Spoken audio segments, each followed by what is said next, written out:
So let's dig into this artificial life model that I mentioned before. And the way that this works is that you input patterns in this 2x2 grid. Newscool applies the rules of this life model, displays it in this grid, and then sends that information down to the sound engine, which then produces the sound. Now the way the model works is that there is this grid that's full of cells, and these cells are either considered to be alive or dead. Now everything's darkened here, which means all the cells are dead or inactive, whatever you want to call it. When they're illuminated, they're alive. And so the first rule that we need to understand is that any cell for which 3 neighbors are alive in the current phase, and the phases are defined by this step control here, in this case we have 16th notes, any cell for which 3 neighbors are alive will come to life in the next life phase. Now what does that mean? So let's take a cell like this one. Now this one's illuminated now.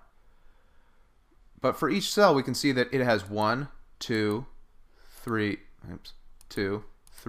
4, 5, 6, 7, and 8 neighbors. Right? So for that individual cell, there are eight possible neighbors. And the first rule says that if 3 of those neighbors are active in the current phase, it will come to life in the next phase. Right? So let's take a look. Let's actually get this going. Now I have it slowed down so you can really see what's going on here, but you see that it's cycling through this pattern. Let's simplify it a little bit. Let's clear this back out and go over the second rule.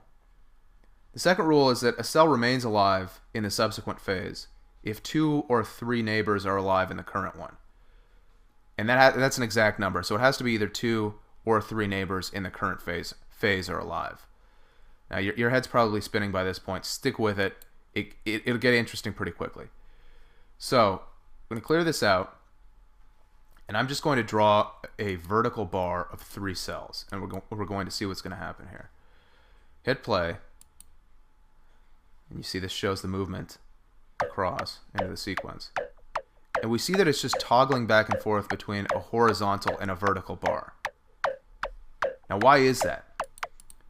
Well, we can see that in this case, in the beginning life phase, there are 2 cells for which 3 neighbors are active, right? They're this cell on the right and this cell on the left. So we know that in the next life phase, those will be active. And indeed, that's what happens, right? We get this horizontal bar. Now for this middle cell, it's the second rule that applies. Why? Because the middle cell has 2 neighboring cells that are active. And we said, based on the second rule, that 2 or 3 neighboring cells active in the current phase for an active cell will result in that cell staying alive in the next phase. And so this is about as simple as it gets, right? It's just toggling back and forth between horizontal and vertical. And each time it's switching, it's applying those same rules over and over and over. So you can see it doesn't take much time for this to grow fairly complex. You start getting patterns that are